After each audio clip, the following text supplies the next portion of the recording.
तीसरे नंबर पर है वेदनीय कर्म। वेदनीय कर्म साता और असाता वो देता है।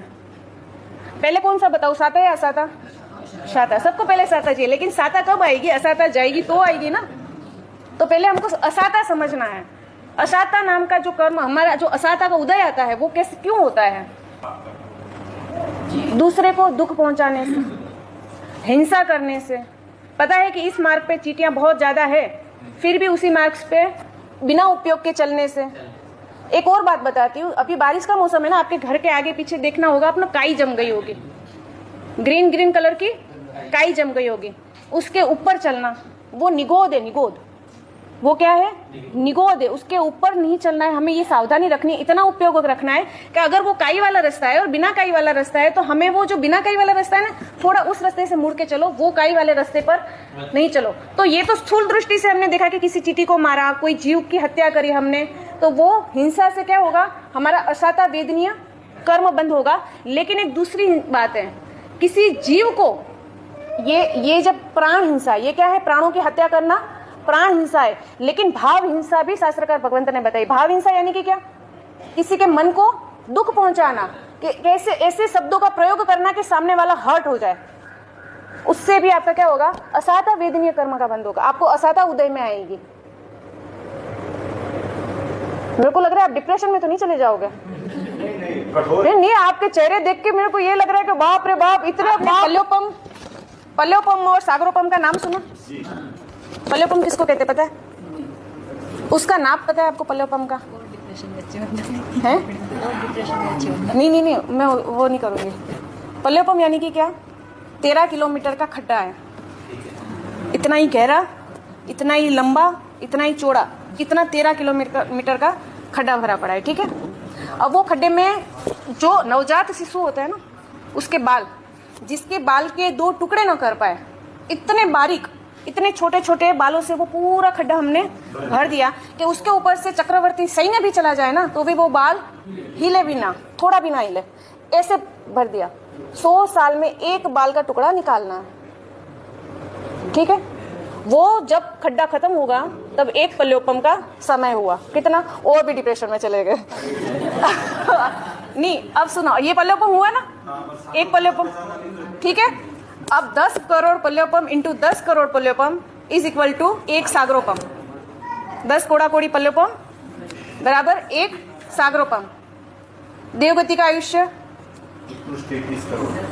33 करोड़। उत्कृष्ट से 33 सागरोपम का आयुष्य। कितना आयुष्य हुआ? कितनी सादा मिली, कितना सुख मिला। मेरे को डिप्रेशन में से मैं बाहर निकालने के लिए मैं उपाय कर रही हूँ, आप ना और डिप्रेशन में डाल रहे हो। देवलोक का आयुष्य कितना? 33 सागरोपम का। मतलब एक जीव को सामने दुख न पहुंचा के जो हमने साता वेदनीय का कर्म बांधा, वो साता मिलेगी हमें वो देवलोक के सुख के जैसी। और वो साता वेदनीय कर्म बांधने का मैं एक और उपाय बताती हूँ आपको।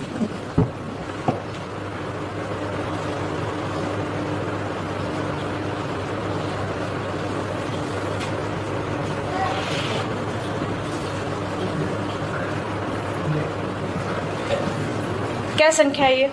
आप व्यापारी, ऐसे नहीं, आप व्यापारी हो ना, वैसे बोलो। अबज और करोड़ में जो होते हैं वैसे बोलो। 92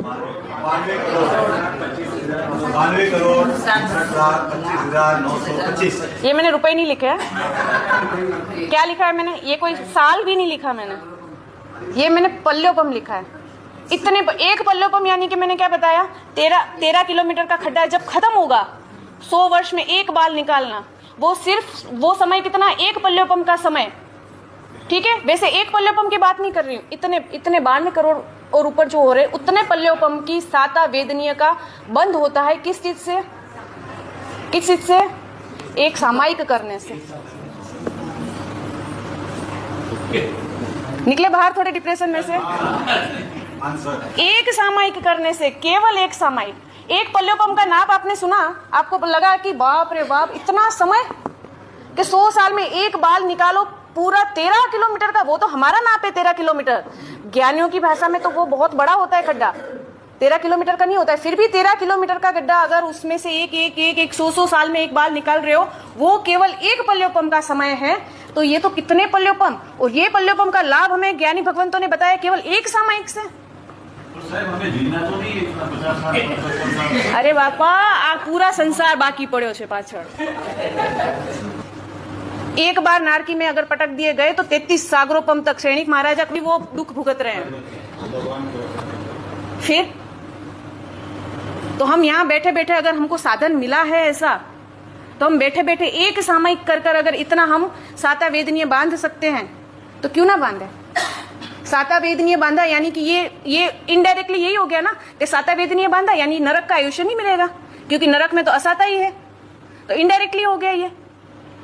एक नौकारसी, रोज नौकारसी और चौवियार के पचखान करने से नरक और तिरंज का आयुष्य कट हो जाता है, वो गति में नहीं जाते। क्या करने से? उपवास करने से, सिद्धि तप करने से, मासक शमन करने से, क्या करने से?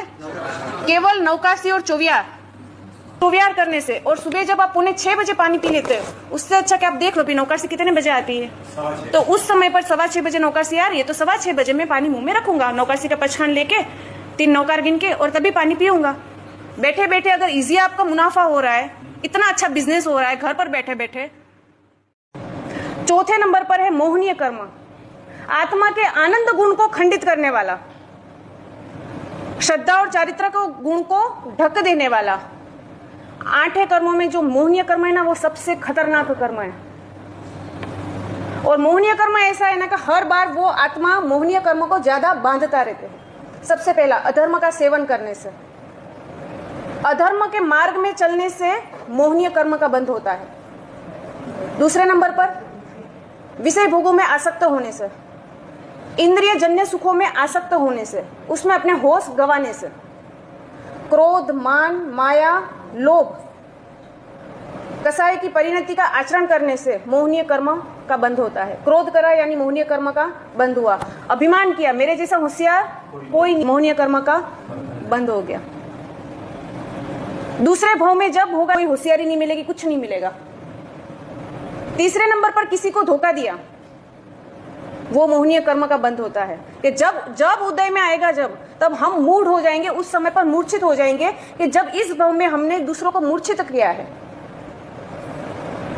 ये सारे कर्म करने से मोहनीय कर्म का बंध होता है। मोहनीय कर्म की प्रकृति बहुत बड़ी है।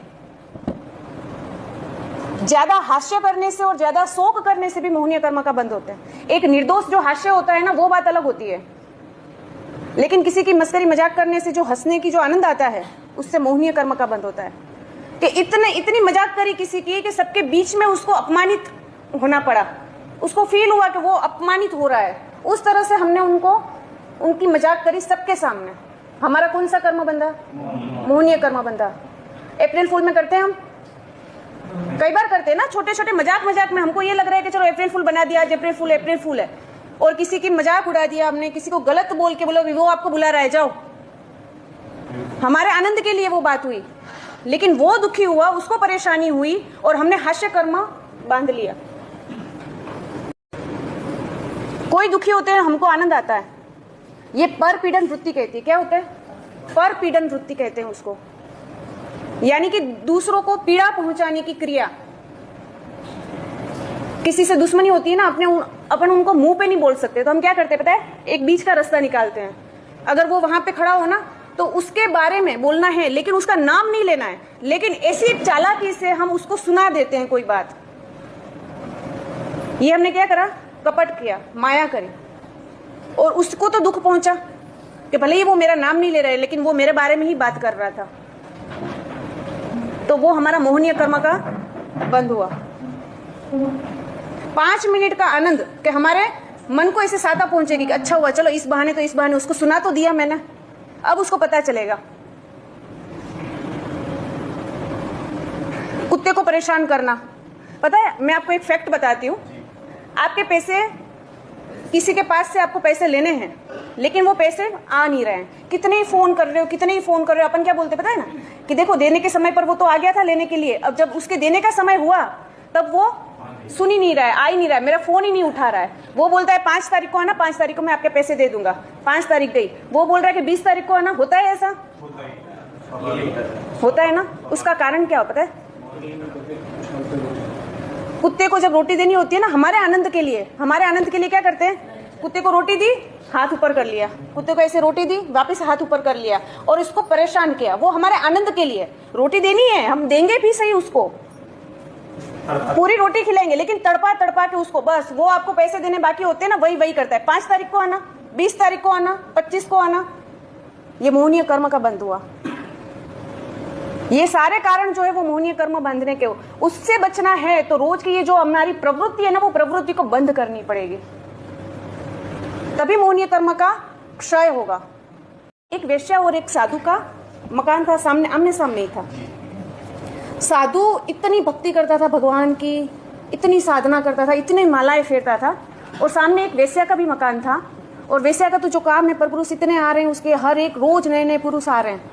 वेश्या मन में सोच रही है कि ये साधु कितना पुण्यशाली जीव है, कितना पुण्यशाली जीव है, और मेरे कर्म कैसे हैं, मेरे को ये धंधा करना पड़ रहा है, लेकिन उसको देखो, रोज वो मालाएं फेर रहा है, रोज वो भगवान का नाम ले रहा है, वो रोज वो साधना कर रहा है, मैं देखो कितनी अभागन हूँ।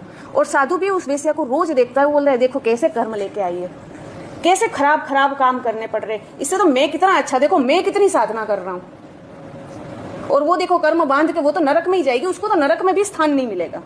हमारे भी शब्द कई बार ऐसे कर्म कर रहे हैं ना, नरक में भी तुझे जगह नहीं मिलेगी, ये बोल रहा है। और वो वैसे जो सोच रही है उसके बारे में पॉजिटिव सोच रही है, और वो इतनी साधना, इतनी भक्ति करने के बावजूद भी वो उसके बारे में नेगेटिव सोच रहा है, खराब बोल रहा है। एक दिन की बात है कि बहुत सारे देव आसमान से जा रहे हैं, ढोल नगारे और सब लेके, और साधु का मकान था ना, उसको क्रॉस करके वो सामने वेश्या के घर पे जा रहे हैं।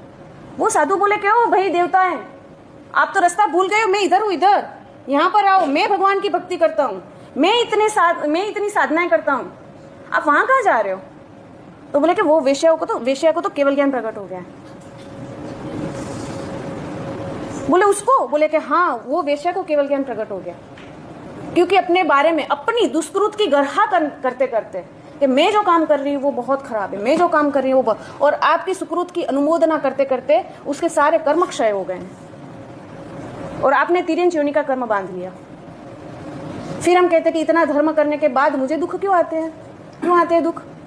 दूसरा साइड नहीं देखते कि हम धर्म कर रहे हैं, लेकिन धर्म के साथ साथ जो क्रिया होती है ना अधर्म की, मोहनीय कर्म का सबसे पहला कारण अधर्म की मार्ग में प्रवृत्ति करना। अधर्म के मार्ग में प्रवृत्ति यानी कि मोहनीय कर्म का बंध।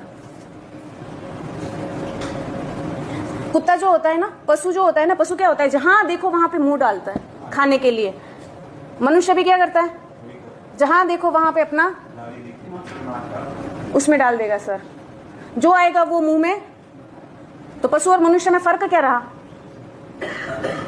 एक विवेक होना चाहिए कि क्या खाना, क्या नहीं खाना, क्या बोलना, क्या नहीं बोलना, कहाँ पे मुझे प्रवृत्ति करनी, कहाँ पे नहीं करनी। एक संत वैसे ही जंगल में बैठे हुए थे ना, और हिरणों का पूरा टोला जो एक झुंड था ना, वो वहीं उसके सामने से गया और एक कहीं झाड़ियों में चला गया। पीछे से शिकारी आया, आपने कई बार सुना होगा ये, पीछे से शिकारी आया और वो संत को पूछ रहा है कि भाई यहाँ पे अभी हिरणों का एक झुंड गया, वो आपने देखा कहाँ पर गया?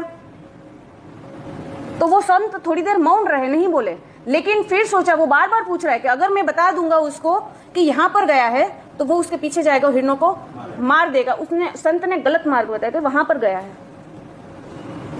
विवेक होना चाहिए कि कहां पर मुझे बोलना, कहां पर नहीं बोलना। अगर बहुत अशुभ प्रवृत्ति जहां पे हो रही है मेरे कारण, अगर वहां पे कोई पाप बंद हो रहा है, तो उस समय पर विवेक रखकर हमको गलत भी बोलना पड़ेगा, लेकिन ये विवेक है। उसको क्या कहते हैं? विवेक कहते हैं कि कहां सत्य बोलना, कहां असत्य बोलना। सत्य भी अप्रिय हो वैसा नहीं बोलना, कि किसी को बुरा लग जाए, किसी को दिल को ठेस पहुंचे, वैसा असत्य, हमें सत्य भी वैसा नहीं बोलना है। निंदा हुई, हास्य किया हमने, उस व्यक्ति की हमने खिल्ली उड़ाई, दूसरे व्यक्ति को कह के उस व्यक्ति को अपमानित किया, या सबके सामने उस व्यक्ति को हमने बोल दिया इससे तो अच्छा ही नहीं करता, वो अच्छा था, पूजा करनी तो आती नहीं, इससे अच्छा तो पूजा मत करो, ऐसे कपड़े पहन के आते हो, इससे अच्छा तो मंदिर में मत आओ। ऐसे प्रसंग हमारे जीवन में बहुत होते हैं, वो हमें पता नहीं चल रहा। 10 रुपए भिखारी को दे रहे हैं हम, पता पड़ा कि वो भिखारी वो 10 रुपए से बीड़ी सिगरेट वगैरह पी रहा है, दारू पी रहा है, कुछ भी कर रहा है। दूसरे दिन हमारी मनोवृत्ति क्या होगी? नहीं देंगे। क्या बोलेंगे हम? कि वो 10 रुपए से, वो 10 रुपयों का वो दुरुपयोग कर रहा है, इससे अच्छा तो इसको पैसे देने ही नहीं है, आज से मैं पैसे दूंगा ही नहीं उसको। परमात्मा ने हमको 5 इंद्रिय दी, पांचों इंद्रियों का सदुपयोग हो रहा है। फिर तब हम नहीं सोचते कि परमात्मा ने जो हमको 5 इंद्रिय दी है उसका मैं कितना दुरुपयोग करना हूं। फिर परमात्मा क्या कहेंगे, नेक्स्ट टाइम इसको 5 इंद्रिया देनी ही नहीं है। और 5 इंद्रिया नहीं मिली मतलब कहां गए फिर हम, 1 इंद्रिय और विकलेंद्रिय में। हम दूसरों के बारे में ना आलोचना करना बहुत सरल है। दूसरों के बारे में कोई भी बात करनी होती ना, फटाक से हम मुंह से निकाल देते बातें तुरंत। लेकिन जब अपने आप में उस जगह पे, अपने आप को उस जगह पे रख के देखो और अपने आप के बारे में हम सोचे कि मैं क्या कर रहा हूं, तब हमें पता पड़ेगा